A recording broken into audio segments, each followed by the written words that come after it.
conditions that are out of your control or for any other reason, the bank wants its money back. They want something tangible that they can recoup their money because they don't want to have a loss.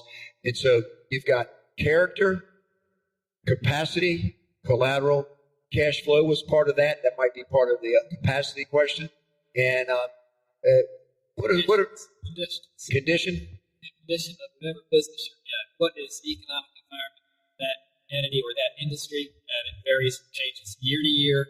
Say, particularly for startups, what is the condition of your particular business at that point in time? What's it done in the past 1 or 2 or 3 years? What's projected to occur in that industry in the future?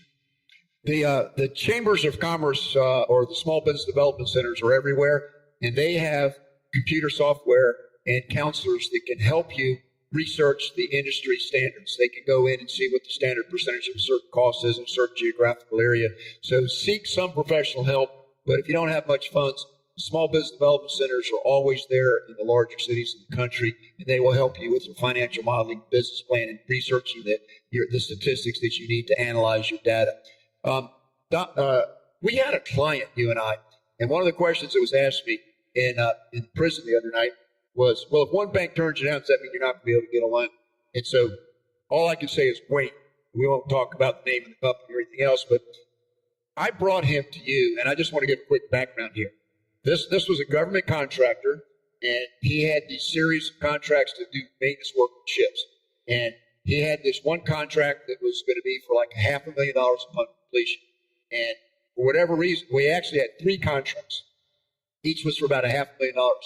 But he needed to complete the first contract to keep money rolling through his company to do the second contract and so forth. And things got hard for him, and his bank cut off his line of credit. And a line of credit is a pre-approved credit that a bank will give in order to, if you're a well-established company, they have a certain amount of money that's approved because they will let you borrow this amount of money. Anyway, this person, the bank cut off his line because he had some really cold feet about what was happening in his industry and his particular business. And so I got called in as a small business development counselor, and I spent 3 weeks, night and day, worked till 3, 4 in the morning over and over. But I analyzed his company, and I said, no, you are completely bankable. A bank ought to loan you this money. And so we first went back to his bank to cut him off, and they were really stubborn, obstinate, cold with him. They just said no, they weren't. And so we kind of had our arguments about it.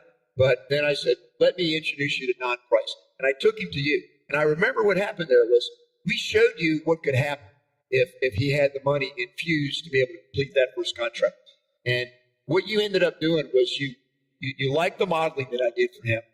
And you said, I tell you what, we're not ready to jump in with a full relationship, but we will finance that one contract. And if you can complete that, we'll finance your second contract. And if I think it would work like this, he completed the first contract, you financed the second contract, and then you gave him a line of credit for $1 million so he could work freely for the next year on any other contracts that he got. And he ended up doing a tremendous thing. I helped him negotiate the sale of his business for $7 million a couple years later, and he was always appreciative to me, and it turned out good. So that's the way it happened, wasn't it? Yeah, and that was in large part attributed to the numbers that you ran.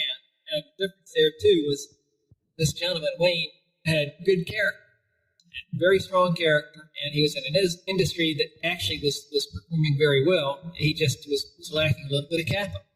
And the bank that basically kicked him out was premature in what they did, and it was their loss. But banks are not always right, and there's certain times individuals don't like the business owner or the person you're dealing with, and it becomes a personal decision rather than a true business decision, unfortunately.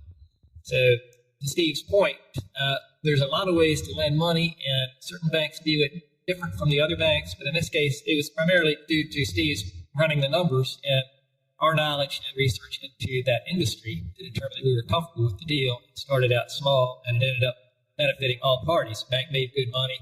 Steve's client was very happy, and he sold the company and made a lot of money and retired. So it worked well all the way around, and that's how it should work. But banks are not always correct. The other bank was wrong in their assessment.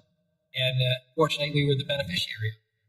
Yeah, it was great. It was great for everybody. But that was the answer to all banks don't think alike. And you just have to find the bank that's the one that is most comfortable with you, that you're the most comfortable with. Well, Don, let's take it to kind of summarizing what we're doing. So if we wanted to do a show today to try to help people know more about how to get a bank loan, can you sum up from your point of view in a minute or two what the whole summary would look like here? Big picture, if you're going to start your own business, considering it, do your homework. That's number one. Implement that homework into your business plan. Consult with everybody in that field that you're considering going into to get as much information as possible. Have either some collateral or capital lined up through whatever means you can, family member, friend, community. There's a lot of ways of doing it, but don't go to the bank without having everything lined up where you are somewhat confident about your ability to be successful in that venture. If the banker isn't comfortable with your knowledge and the way you feel about the probability of success, you're not going to get the loan. It's as simple as that. And go to whatever small business group that's in your community. Check into everything in regard to the business, the industry that you're getting into. And just do your homework. That's really it. And then the character factor, and good point that Steve made, you need to have credit, and credit's not easy to obtain, but open a savings account, open checking accounts, so on. Treat them properly. Don't have overdrafts. And try and get a credit card. And if you need a cosigner to help establish credit, the same way. You can start out small, have a friend cosign for you, and establish your credit. It goes a long ways towards helping you accomplish the granting of a loan. So first thing is, the primary thing is just do your homework and know as much about the venture you want to get into as you possibly can. And that's going to take a lot of time, but it'll be well worth it when you get the loan approved.